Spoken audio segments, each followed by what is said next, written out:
The Institute is known for three primary functions. At least that's what was taught to us when we were coming through it, which is networking, education, and technology.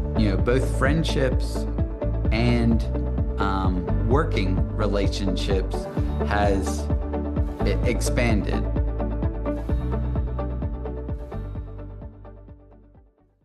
Welcome to our commercial real estate series, Behind the Building, giving the audience a behind-the-scenes perspective of different aspects of commercial real estate, featuring industry professionals and leaders who we work with every day to make it all happen.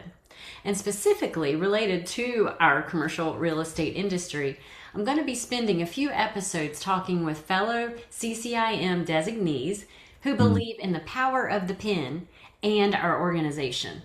With me today is James Milner, a fellow CCIM who practices commercial real estate with his firm, Appalachian Commercial Real Estate, and has been a champion for CCIM for more than a decade. Welcome, James. Well, thank you, Emily. Thank you for having me. Yeah. So first, let me give a little insight to the audience about CCIM and the Institute. It stands for Certified Commercial Investment Member, and the organization's been around since 1967. The organization has been an established leader worldwide in education, technology, and networking resources. So we'll jump right in. I want to hear from you, James, what your journey looked like, your path to the pen, so to speak, and what drew you to becoming designated CCIM member. Yeah. So I got my real estate license in '07, and in January of '08, I made a decision to go commercial only. I asked my boss at the time, hey, what do I need to do to be the very best in commercial real estate? And his response was, go get your CCIM. And so that kind of started a journey of understanding what CCIM was all about, but taking the core classes. And for me, in a smaller tertiary market in Northwest North Carolina, it took a considerable amount of time, right? Not so much on the classes, but putting together doing deals and putting together my portfolio of qualifying experience. So that took a long time. And in April of 2013, I got my CCIM designation in Chicago, Illinois, is where I went to go take my comprehensive exam. And like you said, since then, I have been a champion, a cheerleader, and I'm really, Emily, just trying to give back to an organization that has made a radical difference in my life, for me both personally and for my company.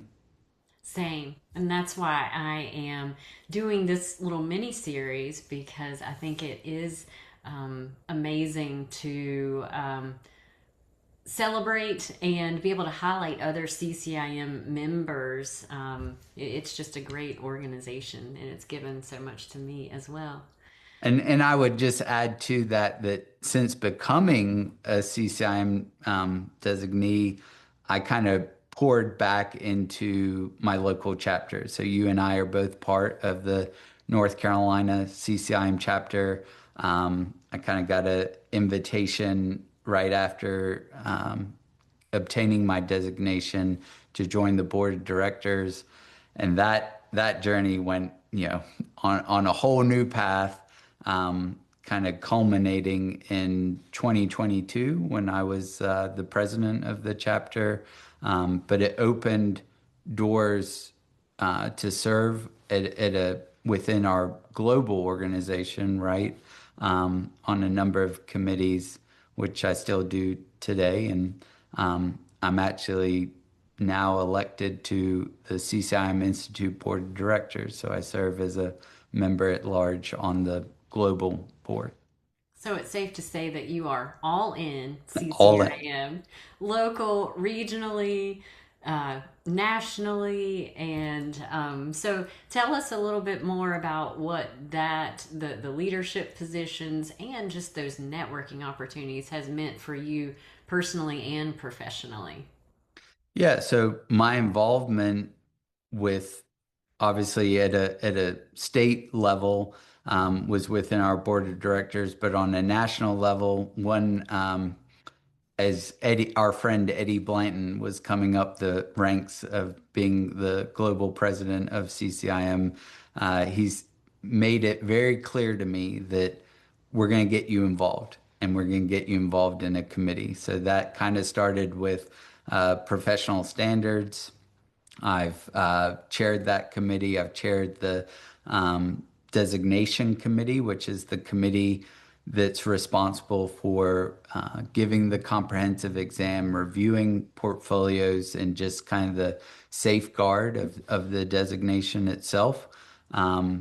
I currently serve as the vice chair of Regional Activities Subcommittee, which is a committee that takes all 13 regions of the CCIM Institute, and the regional vice presidents and first RVPs that represent regions, and making sure that basically acting as a conduit between the Institute and regions to give information back to their chapters.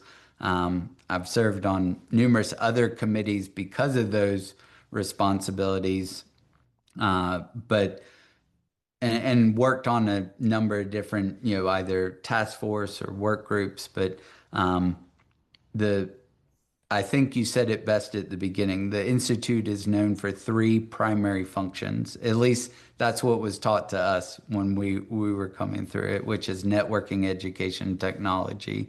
Um, and, while my group of friends and network, both friendships and working relationships has expanded.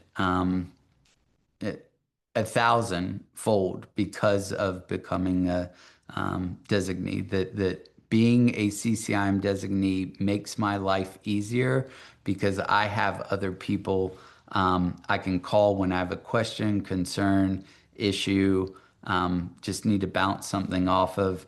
But also, the deal making. I was in 2025 part of the leadership program that CCIM has called JWL, and we are doing deals within that group with each other in a really powerful way. And another classmate of mine, she lives in North Carolina. Do you know Jessica Johnson Kelly? She's right around the Yeah, corner from you. in Chapel Hill. We were classmates together, and her and I are adamant about putting a deal together this year. So, yes, deal making is great, but for me, having a network of people that I can talk to when I'm really struggling with a client or an issue, just to think outside the box has been probably one of the greatest blessings. Yeah, and I think particularly you own your own small firm. I'm a part of a small firm, and with having the network, the CCIM network that we do, it it is we become large as a Hmm. result, and I think that's one of the greatest benefits as well. We can still have the small hometown touch, um, and very personalized approach to working with our clients, but yet we've got all these people, resources available to us around the world. So no matter where we are, or no matter where we're looking for information across the nation, we can access it from our people, all around. Yeah, and one of the great resources that I don't know if you use it a lot, I will admit that I don't, is CCIM Connect and our forum boards to ask questions or share listings. I've seen a number of people from North Carolina using that on a more regular basis to give clients exposure to our entire organization. Yeah, yeah, it's incredible. So, talking about technology a little bit, I think all industries are being impacted by AI and the advances for efficiency and everything. And so, how do you feel like that from the standpoint? How does CCIM help us remain relevant and keep us, boots on the ground, empower us to really serve our clients well, be personable and personal? How do you feel like CCIM aids in that? I mean, I think it's one thing to have the technology. Where I think CCIM is excelling right now is that we have the ability to harness that technology, which not a lot of organizations can say. I don't know if you knew this, but at the forum that we just had in Philadelphia, Site to Do Business had a name change. It's now called IntelliSite. And with that new rollout, they are really leaning into that AI component, learned language models, and really saying, this is the future. How do we harness it and use it to our advantage? So we have those tools, we're harnessing those tools, and we're using them to our advantage. But when you pair the power of the technology that CCIM has with the relationship part, that is where I think we do our best work for our clients, because we're building relationships both locally and nationally.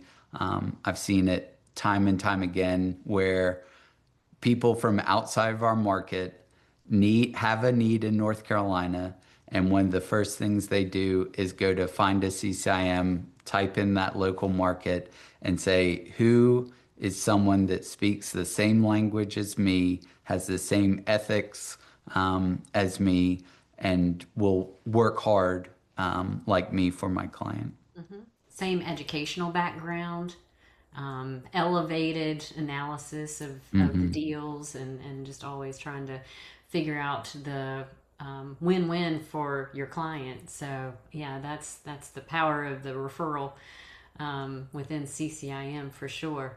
So, as we round out this interview, I want to just get some specific success stories or connections that you've had across the nation or world, even.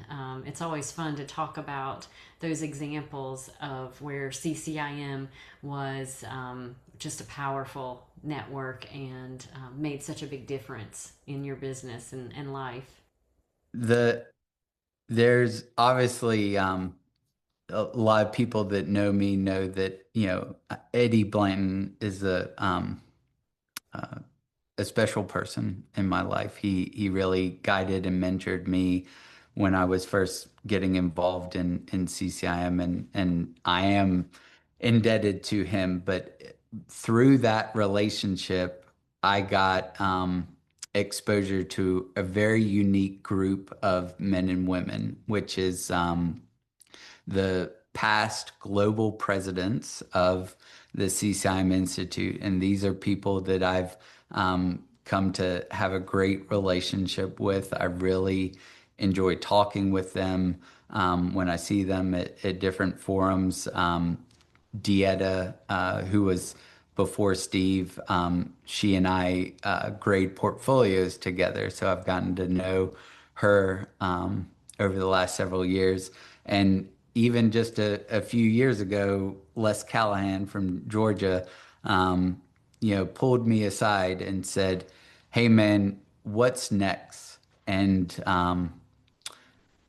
I didn't know the answer to the question back then, but I know it today. I think what's next for me is just to stay involved, stay committed, and be patient. I think that the Institute as a whole has some headwinds in front of it, and we got to put our head down and work hard to get through those headwinds.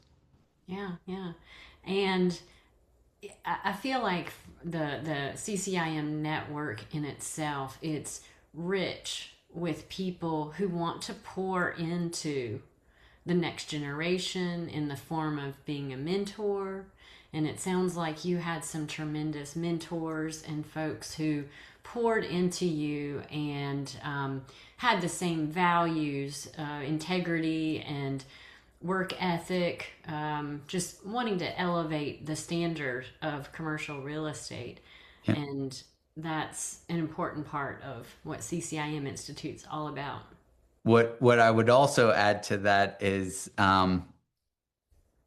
bringing it to a local level, to a state level. I'd be remiss if I didn't say that there's a number of us who are sole proprietors within the state. There are also designees that we talk to each other on a regular basis. And your last guest, PJ Doherty, he's one of them, but also JJ Gibran he owns a firm in Greensboro, and we served together early on the board of directors. But going back to your point, whether it's at the state level or at a national, global level, we need to be an organization of next generation now. That the average age of a designee is, getting older and older and older, and we have to become relevant to a younger generation and show them the power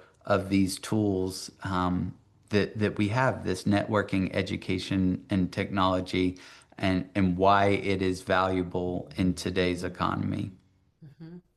Well, James, that is a very insightful note to close on. And I want to thank you so much for being a part of this Behind the Building series talking about the CCIM Institute. I encourage viewers to reach out to me as I want to be your resource for all things commercial real estate.